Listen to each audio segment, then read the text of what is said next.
In this short tutorial, I will show you how to add the Chrome Dino widget on your Android device. The Chrome Dino game is a fun and simple game that you can play offline when you have no internet connection.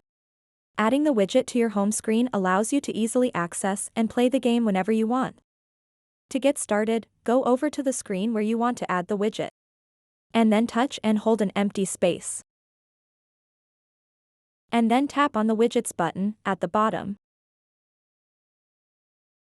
What you want to do next is bring this up and tap on the Chrome option. Now you'll see the Chrome Dino widget.